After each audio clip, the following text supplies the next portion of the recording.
DPR sahkan rancangan Kitab Undang-Undang Hukum Acara Pidana menjadi undang-undang.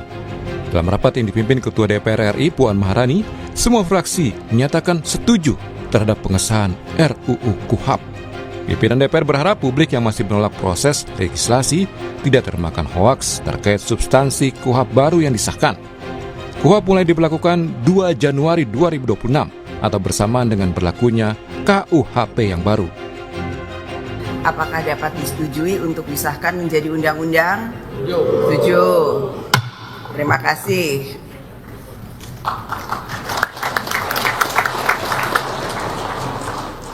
Tadi penjelasan dari Ketua Komisi 3 saya rasa cukup bisa dipahami dan dimengerti sekali. Jadi hoaks-hoaks yang beredar itu semuanya hoaks, tidak betul. Dan semoga kesalahpahaman dan ketidakmengertian bisa segera kita sama-sama pahami bahwa itu tidak betul. Pengesahan RUU KUHP mendapat protes dari Badan Eksekutif Mahasiswa Universitas Indonesia yang menggelar unjuk rasa di depan gerbang Pancasila Gedung DPR Senayan, Jakarta. Dalam aksinya, mahasiswa sempat memblokade mobil sebagai ungkapan kekecewaan karena imbas pengesahan RUU KUHP. Demonstran menilai pengesahan RUU KUHP cacat prosedur dan berpotensi membuat aparat semakin sewenang-wenang. RKUHP yang cacat secara prosedural, yang cacat juga secara substansial, sama sekali tidak mementingkan yang namanya partisipasi publik, partisipasi rakyat, partisipasi bermakna dari rakyat Indonesia, bahkan warga sipil sekalian, semua ditolak mentah-mentah atas RKUHP yang baru saja disahkan oleh DPR RI. Sementara itu, Ketua Komisi 3 DPR RI, Habibur Rahman, menyatakan, di KUHP lama, kekuasaan negara atau aparat penegak hukum terlalu kuat. Sedangkan di KUHP baru, hak warga negara yang diperkuat. KUHP baru berupaya melindungi warga negara dari penyiksaan dalam proses hukum, serta mengatur mekanisme penahanan yang lebih objektif. Selain itu, KUHP baru juga memberikan penguatan pada peran profesi advokat sebagai pendamping warga negara. Secara spesifik ya mengatur larangan atau perlindungan warga negara dari penyiksaan, yang mana di KUHP yang lama nggak ada sama sekali ya. Jadi kita bayangkan kalau KUHP lama terus berlangsung hingga saat ini, tiap hari akan ada korban. Makanya di KUHP baru disebut pasal 143 huruf M, hak saksi, pasal 144 huruf Y, hak korban secara tegas menjamin hak bebas dari penyiksaan, intimidasi, perbuatan tidak manusiawi yang merendahkan harkat dan martabat manusia selama proses hukum. Ini diusulkan dari Universitas Indonesia melalui Saudara Taufik Basari. Selain itu, pasal 30 ayat 2 mengatur bahwa pemeriksaan direkam menggunakan kamera pengawas sebagaimana mekanisme pengawasan dan pencegahan praktik penyiksaan. Jadi dalam pemeriksaan menurut KUHP baru itu harus ada kamera pengawas. Sejumlah substansi baru di KUHP antara lain perbaikan kewenangan penyelidik, penyidik, dan penuntut umum, penguatan hak tersangka, terdakwa, korban, dan saksi, termasuk perlindungan dari ancaman dan kekerasan. Penguatan peran advokat juga pengaturan mekanisme keadilan restoratif. Setelah disahkan DPR, RKUHP ini kini menunggu ditandatangani Presiden Prabowo sebelum tahap pengundangan untuk ditempatkan dalam lembaran negara. Rencananya, KUHP baru akan diberlakukan awal Januari 2026. Tim Liputan Kompas TV. Pro kontra pengesahan Kitab Undang-Undang Hukum Acara Pidana atau KUHP terjadi. DPR menyebut sejumlah perbaikan dan keberpihakan isi KUHP kepada warga negara, tapi koalisi masyarakat sipil punya pendapat berbeda. Apa itu, saudara? Kita akan ulas bersama dengan Deputi Direktur Institute for Criminal Justice Reform, Maidina Rahmawati, dan juga pakar hukum pidana Universitas Jenderal Sudirman, Purwokerto, Hipnu Nugroho. Selamat pagi, Mbak Maidina, Prof. Hipnu. Selamat pagi. Mas, Mbak. Ya, dan kami juga terus berusaha mengundang perwakilan DPR untuk bergabung dalam dialog pagi ini, saudara. Saya akan ke Mbak Maidina terlebih dahulu. Ini kan kemarin baru saja gitu ya disahkan oleh DPR, RKUHP gitu ya. Dan diklaim ini kan sudah ada kebaikan-kebaikan dan berpihak gitu pada warga. Tapi kalau mengacu pada isi revisi KUHP ini kemarin, Mbak Maidina, apa yang kemudian masih mengganjal bagi koalisi masyarakat sipil, khususnya dari ICJR?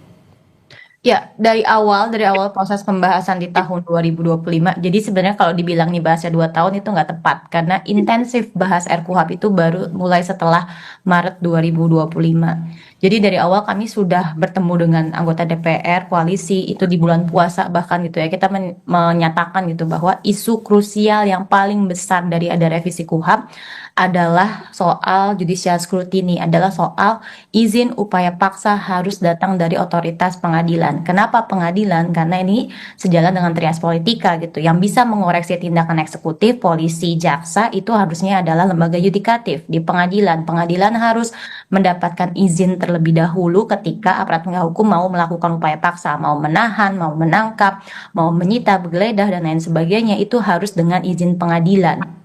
Dan itu harus ada ruangan di pengadilan, dan kemudian kalaupun sudah dilaksanakan itu bisa diuji di persidangan. Nah, itu kita sebutkan dengan judicial scrutiny. Nah, tapi ternyata dalam proses pembahasannya itu nggak mudah untuk masuk gitu. Bahkan akhirnya yang paling krusial di draft KUHP 2025 ini, penangkapan dan penahanan tetap tidak dengan izin pengadilan. Jadi polisi sendiri yang bisa menentukan bisa menangkap atau tidak, kemudian bisa meneruskan ke penahanan. Padahal di belahan dunia manapun, di negara manapun, termasuk misalnya di Thailand sendiri, itu penangkapan harus datang dari otoritas pengadilan. Dan kita nggak punya konsep itu. Nah, dengan demikian kondisinya nggak akan berubah seperti yang sekarang terjadi. Teman-teman aktivis banyak kan sekarang ditangkap begitu saja, ditahan begitu saja, tidak punya akses terhadap lawyernya. Nah, di kerangka hukum internasional, di kerangka hak asasi manusia, dan ini ada di belahan dunia manapun, termasuk bahkan di Thailand, ketika orang ditangkap, 48 jam pasca ditangkap, itu harus dihadapkan ke hakim. Hakim harus menguji penangkapannya sah atau tidak, waktu penangkapannya proper apa tidak, jangan-jangan tengah malam, tidak berpakaian dan lain sebagainya. Nah, itu namanya habeas corpus. Nah, kita dorong habeas corpus dari awal pembahasan, tapi sampai dengan di KUHP 2025 disahkan, itu tidak masuk konsepnya. Jadi, dan ini susah untuk kita advokasikan, kita butuh 40 tahun ke depan lagi untuk mengenalkan si judicial scrutiny tadi dengan izin pengadilan, bahwa setiap upaya paksa itu harus dengan izin pengadilan. Memang beberapa upaya paksa dikenal dengan izin, tapi tetap ada pengecualiannya dalam keadaan mendesak. Dan pengecualiannya itu bahkan memasukkan indikator berdasarkan penilaian penyidik yang sangat subjektif. Jadi basically semuanya bisa dikecualikan. Nah, itu yang kita kritisi begitu besar, karena reformasi KUHP yang harusnya memasukkan judicial scrutiny itu, yang kita sudah advokasikan 40 tahun ternyata gagal. Padahal kita udah di negara merdeka, kita udah di negara yang meratifikasi Konvenan Hak Sipil dan Politik yang mengamanatkan adanya fungsi judicial scrutiny itu tadi. Oke. Kalau Prof Ibnu melihatnya seperti apa, Prof? Ini sepertinya kewenangan yang dilakukan misalnya oleh pihak kepolisian ini untuk bisa menangkap dan juga menahan seseorang bahkan tanpa izin hakim ini juga bisa justru membuat kita semakin terdesak gitu ya sebagai masyarakat sipil yang mungkin dalam tanda kutip terlibat kasus pidana. Iya, jadi begini Mas, memang ini kan suatu perjalanan politik hukum dari konsep inquisitor kepada konsep akusatur. Kalau inquisitor itu seseorang dikatakan sebagai objek, jadi mau ditangkap, mau ditahan, mau disiksa, mau disetrum tadi Pak Ketua DPR tadi, itu nggak masalah ketika inquisitor. Tapi begitu kita masuk sebagai akusatur, menempatkan sebagai subjek yang sama, sehingga terhadap bentuk-bentuk kekerasan, bentuk-bentuk penistaan, bentuk-bentuk perundungan, bentuk-bentuk upaya paksa yang tanpa adanya suatu izin, kalau terhadap upaya paksa Mbak Maidana itu agak kurang pas, karena agak setengah akusatur kan. Padahal kalau konsep akusatur itu menetapkan subjek yang merdeka, subjek yang sama. Dengan demikian kalau memang itu nanti ya, saya membacanya masih sampai detik ini saya ingin tahu RKUHP yang baru, betul-betul baru, karena kemarin begitu baru ternyata juga beda-beda lagi lah. Oleh karena itu dalam seperti ini tampaknya memang kuncinya bahwa setiap upaya paksa, apa itu? Upaya paksa kan sekarang ada melebar. Tidak hanya pada pasal terkait upaya paksa penahanan penggeledahan, tapi upaya paksa penangkapan. Ini memang agak kayaknya Mbak Medina, polisi agak gampang gitu. Karena posisi cepat atau posisi biasa. Sehingga diambil yang dilakukan dengan posisi cepat. Karena asal kecepatan. Jadi konsep due process of law dan krem-krem model ini kayaknya masih penegak hukum masih bimbang untuk meloloskan pada due process of law. Yang dipikirkan Mbak Madiana itu betul-betul due process of law. Tapi dalam hal keadaan tertentu tampaknya negara wah belum siap ini. Sehingga kalau sampai pada suatu berizin ini tersangka bisa lari nih, orang yang bisa lari nih. Lah, ini juga bagian merupakan evaluasi bagaimana seandainya nanti kecepatan itu bisa dilakukan, tapi juga kesiapan pengadilan negeri dalam rangka sebagai bentuk perlindungan itu harus dilakukan. Ini saya mau maknainya seperti itu. Jadi konsep yang ideal tampaknya masih paru-paru. Lah Mbak Mediana, konsep yang ideal memang harusnya ke sana. Pertanyaannya, mampukah polisi untuk melakukan seperti itu? Seperti halnya penahanan, kalau kita lihat Mbak Mediana, penahanan kalau kita lihat kan tidak berbeda dengan kemarin, kemarin.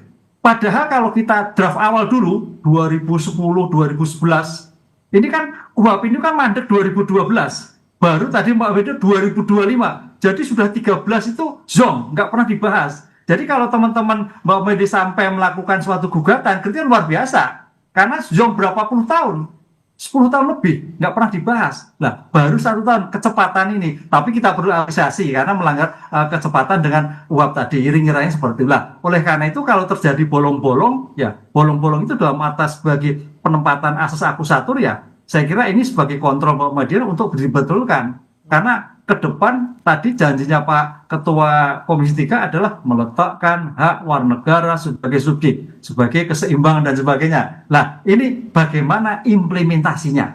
Bagaimana penerapannya? Karena bicara hukum acara, Mas Bima, adalah hukum yang tidak bisa ditafsirkan. Bagaimana ditafsirkan? Untuk menghindari kesewenang-wenangan aparat penegak hukum. Gitu. Oke, untuk menghindari kesewenang-wenangan aparat hukum, Mbak Medina, ini kan ada juga salah satu yang kemudian kemarin disampaikan oleh Pak Habibur Rahman terkait dengan kalau pemeriksaan ya harus ada kamera pemantau gitu ya untuk menghindari adanya penyiksaan, kemudian penyalahgunaan ataupun wewenang yang kemudian disalahgunakan seperti itu. Mbak Medina, tanggapannya? Itu udah pernah kita bahas dan itu nggak cukup. Bahwa rumusan yang di pasal 35 soal CCTV wajib itu hanya dalam konteks pemeriksaan di dalam ruang periksa di penyidikan. Padahal yang kita mau tuh bahkan judicial scrutiny, bahkan pemeriksaannya itu dari sebelum dia ditangkap. Jadi kebutuhan dia untuk menangkap dengan presisi gitu ya, buktinya cukup atau tidak, layak atau tidak untuk ditangkap, itu harusnya bisa dicek terlebih dahulu dengan otoritas yang independen, yaitu pengadilan. Saya mau highlight gitu, tadi misalnya Pak Prof. Hipnu sampaikan gitu, mungkin di Indonesia belum siap karena penangkapannya sendiri butuh cepat dan lain sebagainya. Nah ini soal due process. Kalau misalnya kondisi saat ini, penangkapan pun juga dengan surat. Dengan surat pun juga melakukan presentasi terkait dengan bukti-buktinya. Dan dalam kondisi mendesak pun bisa dilakukan penangkapan, yaitu dengan adanya tertangkap tangan. Nah, tapi kalau kita bikin semuanya itu berlaku untuk semua kasus, tidak ada izin pengadilan untuk penangkapan, maka nggak ada mekanisme yang akan mengecek itu assessmentnya atau mengecek keabsahannya seperti apa. Misalnya saya mau nge-highlight, saya pahami bahwa penegakan hukum tidak bisa mudah, harus butuh kecepatan. Oke, bisa melakukan penangkapan tanpa izin pengadilan dengan kasus di mana dia tertangkap tangan. Itu diperbolehkan, saya 100% setuju. Tapi setelah itu apa? Setelah itu ada kewajiban menghadap ke pengadilan untuk diuji penangkapannya seperti apa, apakah sah atau tidak. Dan ini standar di seluruh dunia, cuman Indonesia aja yang nggak punya. Dan ini bisa diolah dengan teknologi informasi, dengan pemeriksaan jarak jauh, dan itu bisa dilakukan. Dan di kota-kota besar di Indonesia itu bisa dilakukan gitu, untuk melakukan pengujian di pengadilan. Tapi sayangnya sesederhana fungsi ini aja kita nggak mau memperkenalkan, padahal kita udah merevisi KUHAP-nya, sudah berproses merevisi KUHAP-nya dari 30 tahun yang lalu. Dan tadi Prof. Ibnu juga sampaikan ada draft RKUHP 2012. Di draft RKUHP 2012 itu penghadapan orang yang ditangkap ke hakim itu udah diperkenalkan. 5 hari pasca penangkapan, orang harus dihadapkan kepada hakim untuk diuji penangkapannya sah atau tidak. Konsep itu pernah hampir kita adopsi di Indonesia. Tapi kemudian di 2025 ini dimentahkan begitu saja. Dan akhirnya kita nggak punya KUHAP yang benar-benar reformasi. Basically KUHAP di 2025 kondisinya akan sama aja, bahkan kalau saya boleh bilang akan ada lebih buruk gitu, karena tadi misalnya Prof Indra sampaikan penahanan Prof di dalam RKUHP 2025 ditambah syarat penahanan.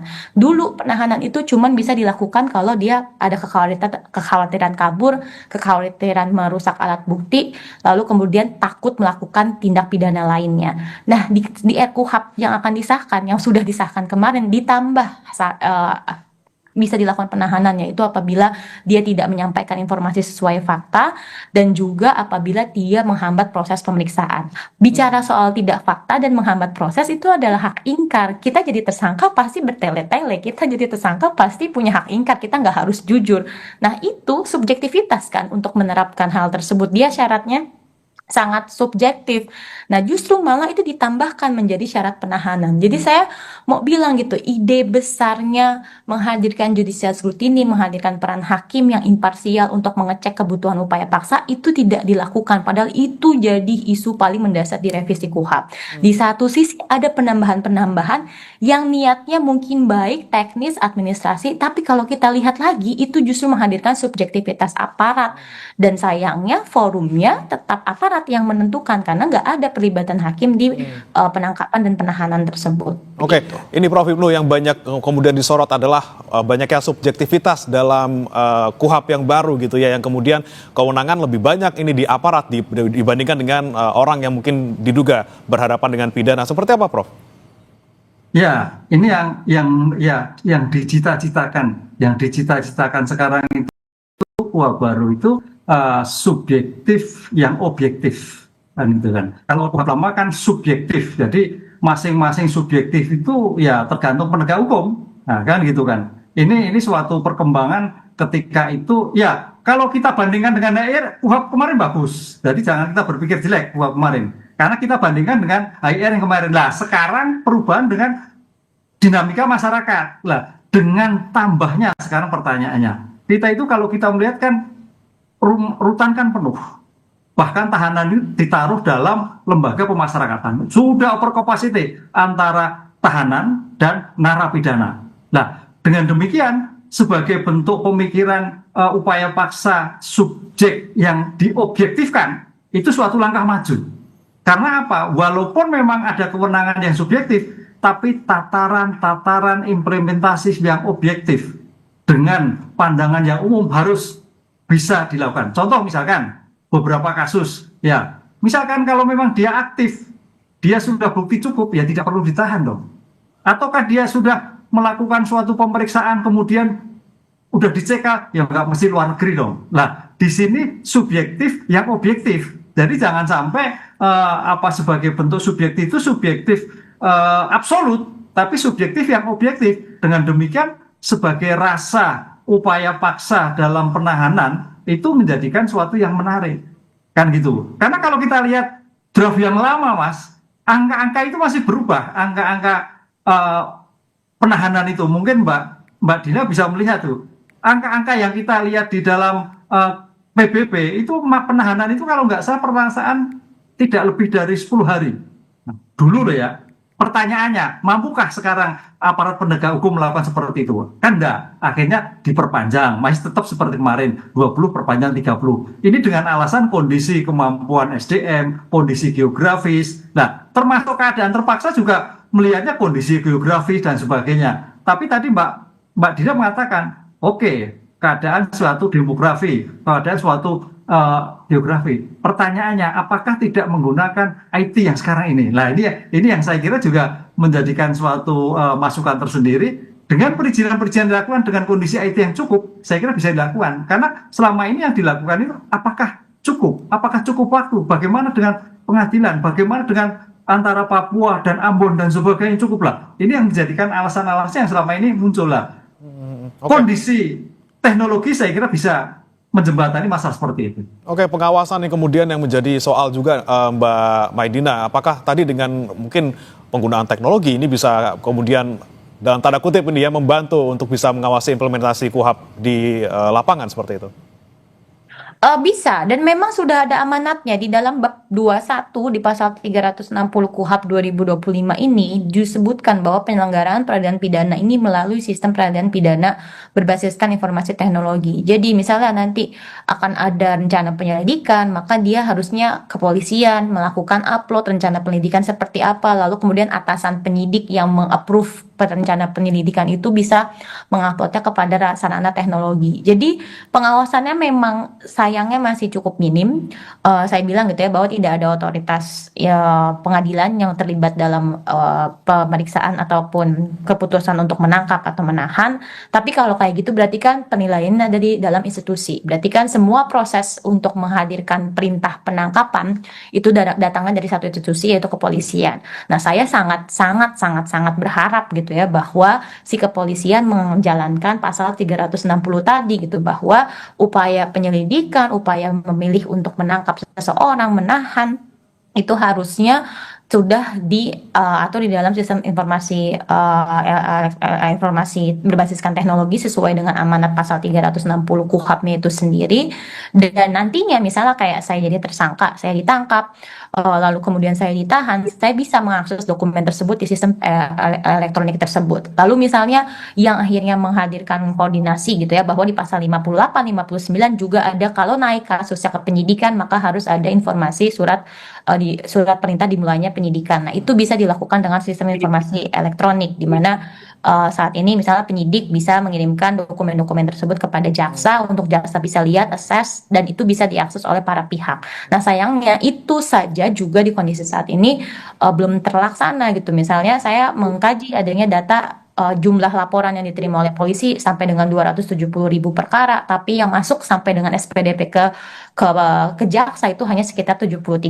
Berarti kan ada banyak kasus, ada ribuan dari 99.000 kasus yang nggak jelas kondisi statusnya seperti apa. Nah, harusnya di sistem informasinya polisi juga ada bagaimana dia merespon pelaporan. Nah, ini jalan panjang yang dilakukan, fungsi-fungsi pengawasannya sayangnya masih cukup minim di proses penyelidikan dan penyidikan sangat heavy di institusi kepolisian. Maka saya look forward sekali gitu ya di institusi kepolisian bagaimana untuk mengcover kondisi KUHP untuk bisa di-upload, untuk bisa dijalankan dengan sistem elektronik dan bisa dipantau oleh siapapun korban yang melaporkan kasusnya, bisa dapat account untuk bisa melihat perkembangan kasusnya seperti apa, termasuk kalaupun misalnya harus dihentikan, ruang ujinya, dasar penghentiannya pun seperti apa itu harusnya bisa dipantau oleh kita semua. Dan itu memang ada amanatnya di dalam KUHP untuk mengelektronikan sistem peradilan pidana ini. Oke, ini menjadi salah satu hal positif juga ya Mbak Maidina yang bisa dilakukan di dalam KUHP gitu ya. Mbak Maidina, tapi kalau bicara soal revisi KUHP kemarin, ini kan tidak hanya soal penangkapan, penahanan, tapi juga